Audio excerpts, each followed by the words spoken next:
एक घने जंगल में एक सियार रहता था। एक दिन वह भोजन की तलाश में भटकता हुआ पास के एक गांव में जा पहुंचा। वहां वह आवारा कुत्तों की नजर में आ गया और उन्होंने उसे खदेड़ मारा। जान बचाने के लिए सियार एक घर में घुस गया। वह घर एक रंग वाले का था। घर के आंगन में नीले रंग के पानी से भरा एक ड्रम रखा हुआ था। जल्दबाजी में सियार वह ड्रम देख नहीं पाया और उसमें गिर पड़ा। काफी देर तक सियार उसी ड्रम में रहा। आवारा कुत्तों के वहां से चले जाने के बाद ड्रम से बाहर निकला। इतनी देर तक रंग में घुसे रहने के कारण उसका रंग नीला हो गया था।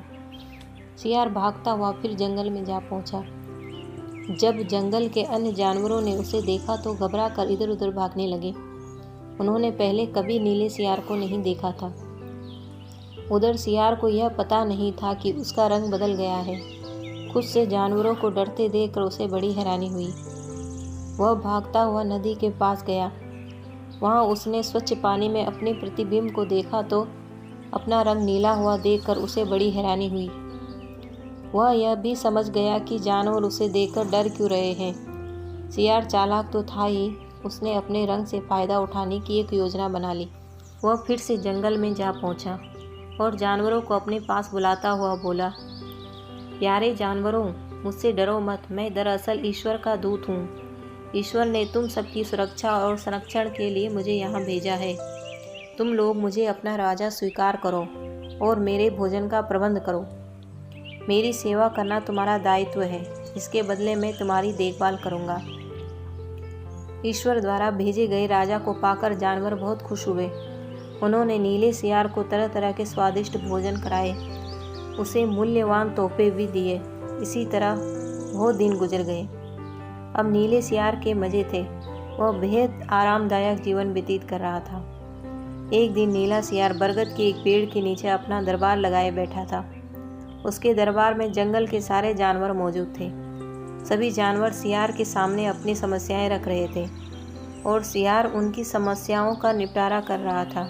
उस पेड़ से कुछ ही दूर सियारों का एक समूह दावत कर रहा था। उन्होंने एक बड़ा शिकार पकड़ा था और उस समय वे मज़े से अपना पेट भर रहे थे।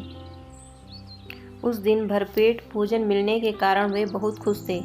भोजन करने के बाद वे सब खुशी से हुआ हुआ कर रहे थे। नीले सियार ने बहुत दिनों बाद अपने जाति भाइयों को खुशी से भरी हुआ सुनी तो मारे खुशी के वह अपने आप को रोक नहीं पाया। वह दौड़कर पास की एक चट्टान पर चढ़ गया और चिल्लाने लगा।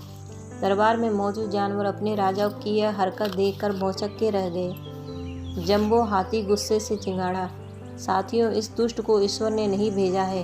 यह दरअसल एक सियार है और हमें ठगने के लिए यहाँ आया था। यह तो अच्छा हुआ कि आज इनकी पोल खुल गई, वरना यह पता नहीं कितने दिन तक हमें बेवकूफ़ बनाता। मिंकू बंदर ने कहा, तुम सही कह रहे हो। यह ईश्वर का दूत नहीं है। इसने इतने दिनों हमारे साथ रहकर मुफ्त के मज़े उड़ाए हैं। शेर संग्राम सिंह चिल्लाया, इसने साजिश करके मेरे सिंहासन पर कब्जा कर लिया है। जानवरों, हम इस ठग को जीवित नहीं छोड़ेंगे।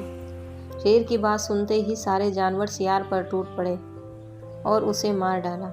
इस तरह सियार को अपनी किए की सज़ा मिली। हेलो फ्रेंड्स, आपको ये कहानी कैसी लगी? अगर अच्छी लगी हो तो लाइक और सब्सक्राइब जरूर करें। Thank you.